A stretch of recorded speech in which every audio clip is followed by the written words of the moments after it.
First TV ન્યૂઝમાં આપનું સ્વાગત છે। સુરતના કતારગામમાં નિયમ ભંગ કરતી વૈભવી બસો સામે પોલીસનો સપાટો, 55 વાહનો સામે કરાઈ દંડાત્મક કાર્યવાહી।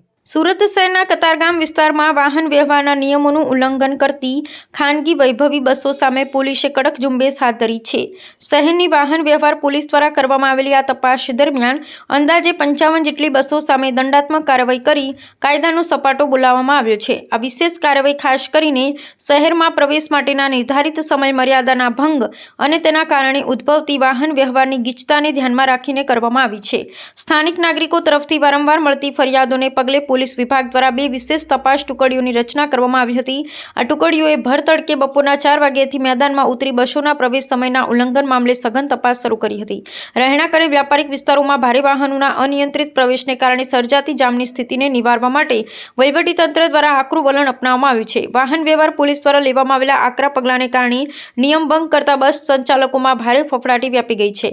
સત્તાધિકારીઓના જણાવ્યા અનુસાર જાહેર માર્ગો પર અડચણ ઊભી કરતા કે સૂચનાઓનું અનાદર કરતા વાહનો સામે આગામી દિવસોમાં પણ આ પ્રકારની કાર્યવાહી ચાલુ રાખવામાં આવશે। આ ઝુંબેશનો મુખ્ય હેતુ શહેરના આંતરિક માર્ગો પર સુરક્ષિત અને અવરોધ રહિત વાહન વ્યવહાર સુનિશ્ચિત કરવાનો છે। હાલમાં સુરત શહેર વિસ્તારનો વ્યાપ ઘણો વધી ગયો છે અને નવો વિસ્તારનો પણ જાહેરનામામાં અમલ કરવા માટે અમે વ્યાપ વધારી દીધો છે। જે અંતર્ગત હવે જે જાહેરનામું છે એમાં નવો વિસ્તાર પણ ઉમેરી દેવામાં આવેલો છે અને જે ભાર વાહનો લક્ઝરી બસ અને ડમ્પરો માટેનું જાહેરનામું છે એની કડક અમલવારી કરવાની શરૂ કરી દીધી છે। અમે લોકો વહેલી સવારે 4 વાગ્યાથી પોઈન્ટ લગાડીએ છીએ કે જેથી કરીને મોટા વાહનો સિટીમાં પ્રવેશ ન કરે અને જાહેરનામાનું ભંગ ન કરે। સાથે સાથે અત્યારે જે 10 વાગ્યા પહેલાં લક્ઝરી બસો સિટીમાં પ્રવેશ કરે છે અને ટ્રાફિક જામ કરે છે, જે અમારા ધ્યાને આવતા હાલમાં અમે લોકોએ કતારગામ વિસ્તાર અને વરાછા વિસ્તારમાં 2 અલગ અલગ ટીમો બનાવી અને આ કાર્યવાહી શરૂ કરી છે।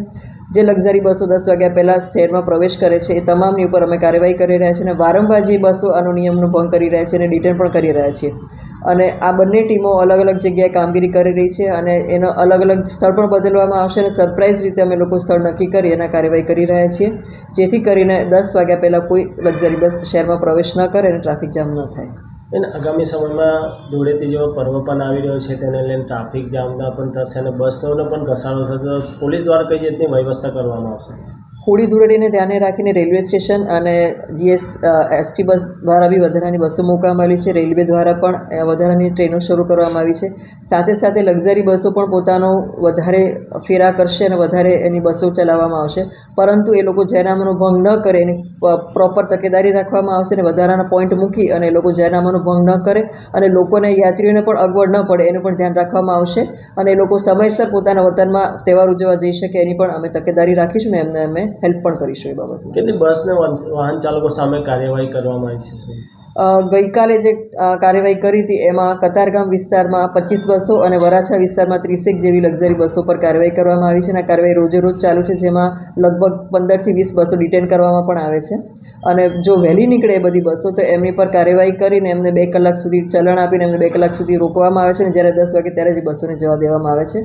એટલે આ કાર્યવાહી અમારી સતત ચાલુ રહેશે, જેથી કરીને કોઈ ટ્રાફિક જામ ન થાય।